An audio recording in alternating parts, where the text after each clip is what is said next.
I heard a comment from an American judge that what Aaron Barak really did in Israel was like a pirate, robbing the whole justice system. It is ridiculous. I'm aware of what you say. I do not want to talk too long about how it should be done.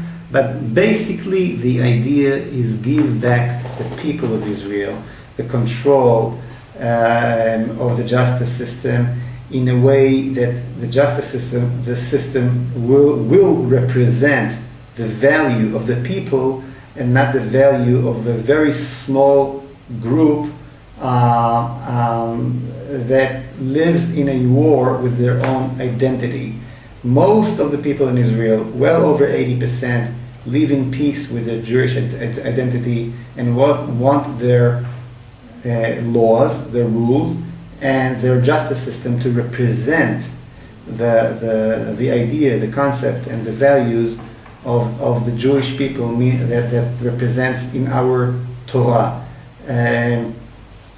But the system today, the way it's done, represent, as I said, maybe a very small sovereignty as a territorial sovereignty, but not a real spiritual sovereignty. And because we never got that, the inner sovereignty on our justice system, on our rules, on our values, we're losing the sovereignty on our territory. You know, Moshe, it's so ironic. When I went to law school, we would study some classes. They would start talking about, I once took a class on theories of punishment. Why do we punish? And the class, they talked all the time about Greek and Roman ideas, about Aristotle and Plato. And I was thinking to myself, is this a joke? We're the people of the book. We have tomes. We have so many books on Jewish law, so much more well-developed than any Greek and Roman concepts of law. We've lived with this law for so much longer. We have so much better record of what Jewish law is. And here in our country, we really do not go by Jewish law. We do not really use too much Jewish law in Israeli law.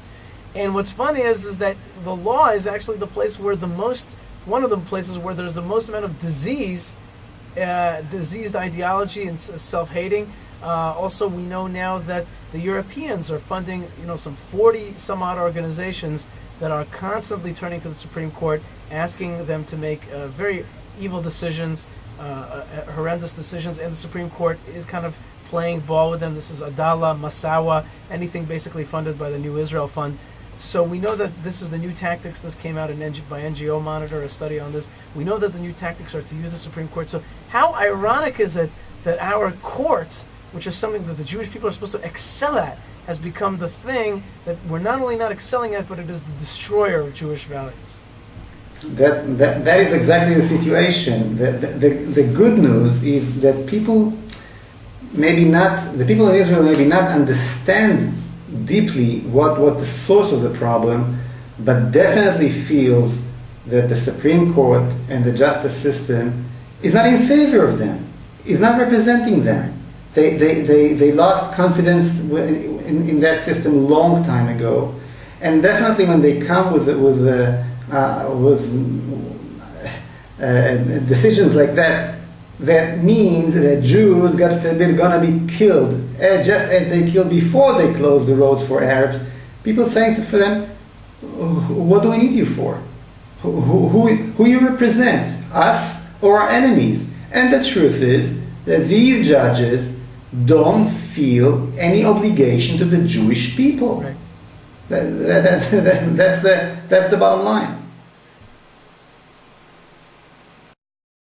Nor do they really feel an obligation to Jerusalem, and I think that that's another aspect here. In 443, and the next half hour also we'll be discussing more of this, you could just see that there's a trend to really stop securing Jerusalem for the Jewish people, to really give it up to Arab building, to Arab road, to Arab trafficking, and to stop Jews from really settling, gripping, holding on to Jerusalem in East Jerusalem, which is so important for the Temple Mount, for the Western Wall, for the Jewish Quarter, all these places, for the Mount of Olives. Slowly but surely, Israel's giving up sovereignty over these places. and this is something that has to turn around. And this is, of course, injustice. Jerusalem has to be the city of justice. The Supreme Court has to be the Supreme Court for Israel, for the world, has to be placed in Jerusalem. It's got to be the place that is the epitome of justice. That's not happening right now. Moshe Feiglin, we yearn for the day when justice will return, where sanity will return, where political health is going to return, and we hope that you're going to lead the way to do that. I want to thank you very much for joining me on Manhigut Mondays on Israel National Radio, and of course now also on YouTube. Manhigut Mondays is being taped and being shown, and people are seeing it all over the world. And indeed, that leadership is coming soon. Thank you very much for being with us. Thank you very much, Yishai. Moshe Feiglin, Manhigut Yehudit. Catch us always here on Mondays. And also check out the website, jewishisrael.org. All right, folks, you are listening to Yishai and Friends, Israel National Radio. Keep strong. We're going to win, and Jerusalem will be the capital of